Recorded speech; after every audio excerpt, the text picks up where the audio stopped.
팀의 핵심인 루이 하치무라와 와타나베 유타가 결장했다고는 하나 2군 전력이 출전한 한국의 절대 열세가 예상되었음에도 원정에서 기적같은 승리를 거머쥔 한국 농구 대표팀이 보다 부담없는 상황 속에 일본과의 2차전을 치렀습니다.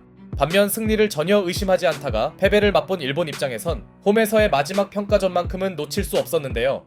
한편 오늘도 루이 하치무라의 결장이 확정된 가운데 카와무라 유키가 멤피스와 익시비트 10을 체결했다는 소식이 들렸고,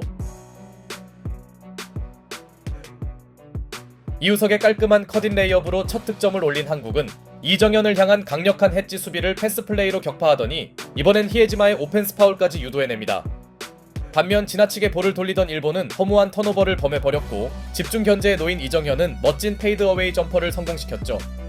극초반이긴 하나 일본의 경기 출발이 매끄럽지 않은 가운데 6이상의 두 번째 3점이 나온 한국은 일단 주도권을 가져갑니다. 그러자 홈팀은 반전을 위해 토가시 유키를 투입하는데요.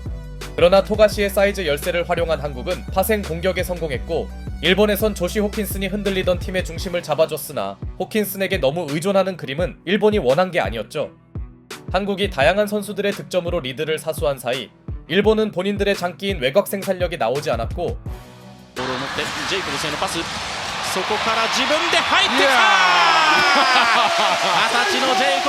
제이콥스의 드라이빙 덩크로 처질 뻔한 흐름을 바꿔보려 했으나 오히려 조직적인 플레이를 선보인 쪽은 원정팀 한국이었고, 1차전 때 존재감이 없던 이원석은 카와마타를 벗겨내며 엔드원을 만듭니다.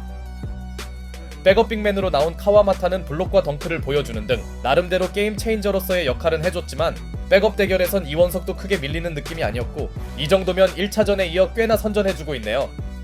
기대치를 초과해준 이원석은 2쿼터 시작과 함께 3점까지 추가하며 하융이만 준비했을 일본 선수들을 충격에 빠뜨렸고,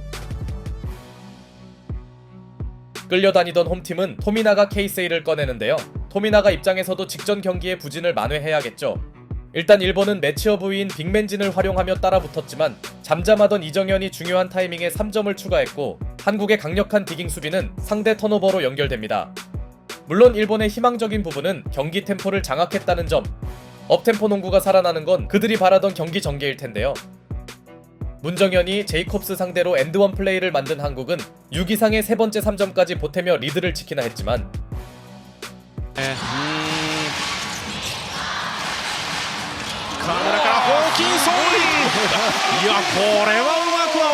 조시 호킨슨에게 밥상을 차려준 카와무라의 패스는 전반전 최고의 하이라이트로 손색 없었는데요. 카와무라가 상대 수비를 헤집는 그림은 일본이 바라던 일. 여기에 카와마타의 풋백 득점마저 보탠 홈팀은 1점 차로 따라붙습니다. 한국 입장에선 약간의 파울 판정들이 불만스러울 상황. 다만 그와 별개로 하윤기의 경기력은 이원석보다 좋지 않았고,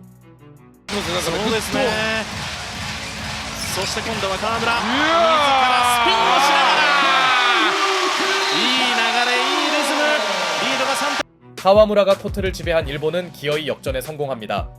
줄곧 앞서있던 한국으로선 큰 위기가 찾아온 시점. 게다가 히에지마까지 득점에 가담한 일본은 점점 격차를 벌립니다. 그나마 6이상의 놀라운 슛감이 한국에 큰 힘이 되긴 했지만 시종일관 문제였던 리바 단속이 한국의 발목을 잡고 있었고, 2쿼터를 장악한 일본은 전반을 4점 차로 앞섭니다. 한국 입장에선 열세라던 빅맨진에서 밀링에 뼈 아팠네요. 후반전에서도 6이상의 역대급 핫핸드는 계속되었지만 외곽에서 오히려 밀리던 일본도 카와무라 유키의 3점을 내세웠고, 카와무라의 백투백 3점이 홈팀에게 코트 주도권을 제공한 동안 1차전을 지배했던 이정현의 슛감도 꽤나 아쉬웠습니다. 반면 자신이 왜 멤피스의 부름을 받았는지 증명 중인 카와무라. 연속 3점을 몰아친 카와무라는 패스에서도 역시나 눈부셨고, 카와무라 한 명을 제어 못한 한국은 점점 밀리기 시작합니다. 원정팀에게 안타까운 건 이정현의 존재감이 크게 떨어진 점.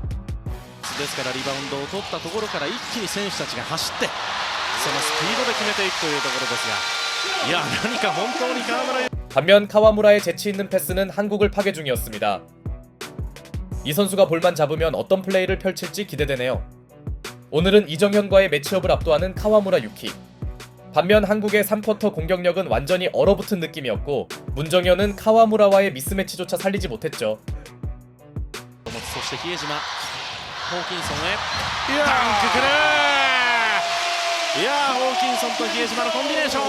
히에지마와 호킨슨이 합작한 픽앤롤이 멋진 덩크로 이어지면서 어느덧 일본의 리드폭은 15점 이상으로 벌어져갑니다. 소집 기간 부족으로 인한 체력 저하가 발생한 걸까요?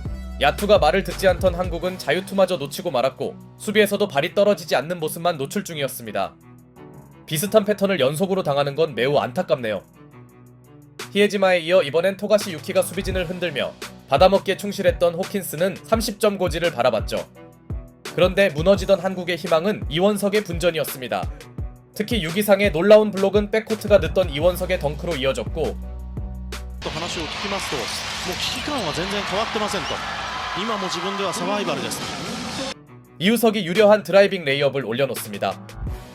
덕분에 완전히 흔들리던 한국은 3쿼터를 11점 차로 마칠 수 있었죠. 그래도 이 정도면 최악의 사태는 면했다 볼 수 있네요. 사실 일본도 카와무라를 빼면 외곽 지원이 시원찮았고 한때 20점 차를 바라보던 일본이 전혀 달아나지 못하자 パスはカットされました。韓国がスピードを上げてきます。スリーポイント打ってくる。これが決まりました。韓国 부진에 허덕이던 이정현이 깨어난 한국은 10점 차 이내를 만듭니다. 가비지 게임을 기대했던 일본으로선 당혹스러운 시점. 그러나 한국의 부족한 포워드진은 아킬레스건이 분명했고 호킨슨 카드를 다시 꺼낸 일본은 일단 한숨 돌리는데요. スピード前に運んでいくのは河村です。自分で入っていった。そしてファールももらいました。 결국 일본에는 카와무라 유키의 남다른 존재감이 있었습니다. 어렵게 쫓아왔던 한국의 기세를 잠재워버리는 카와무라. 다만 이정현이 뒤늦게라도 살아난 건 원정팀의 희망이었고 카와무라와 1대1을 펼친 이정현은 자유투를 뜯어냅니다. 승패와 별개로 두 선수의 자존심 대결이 무척 흥미롭네요. 이정현에게 한 번 당한 카와무라는 사이즈 부족에도 불구하고 한국 페인트존을 파고들며 추가 자유투까지 얻어내었고 중요할 때 터진 6위상의 트래블링은 아쉬운 순간이었죠. 다만 일본도 승리에 완전히 쐐기를 박진 못했는데요. 어쨌거나 한국은 10점차 내외 승부를 유지 중이었고 일찌감치 상대 팀파울을 만든 일본은 자유투로 격차를 사수했으나 은근히 속출한 실책은 신경 쓰일 부분이었습니다. 게다가 카와무라 유키가 벤치로 들어간 직후 이정현의 3점은 순식간에 투포제션 차이를 만들어냈죠. 3쿼터까지 아쉬웠는데 어느새 23점을 올려줬네요. 경기 마무리가 좋지 않던 일본은 호킨슨의 높이를 활용하며 더 이상의 추격을 허용하진 않았으나 가비지 위기에 몰렸던 한국으로선 대단히 훌륭한 마무리였죠. 이미 넘어간 승부에도 이정현의 고군분투는 계속되었고 내심 여유있는 승리를 기대했을 일본은 마지막까지 고전합니다. 결과적으로 3쿼터에 크게 도망간 홈팀이 8점 차로 승리했으나 두 팀 전력 차이를 감안하면 한국이 대단히 선전한 것이고 그렇게 한일평가전은 1승 1패로 마무리됩니다. 세대교체와 전력 열세에도 선전해준 한국 선수들에게 박수를 보내며 개인적으론 크게 치더라도 하치무라를 보고 싶었는데 아쉽네요. 마지막으로 우리도 호킨슨 같은 귀화 선수는 필요한 것 같습니다. 한편 일본은 이제 유럽으로 건너가 독일 세르비아와 평가전을 치릅니다. 부상 치료 중인 와타나베 유타의 출전은 여전히 불투명하나 하치무라가 뛰게 될 일본 풀전력과 농구 강호의 대결이 잡힌 건데요. 특히 요키치의 세르비아와 어떤 경기를 펼칠지 궁금하네요.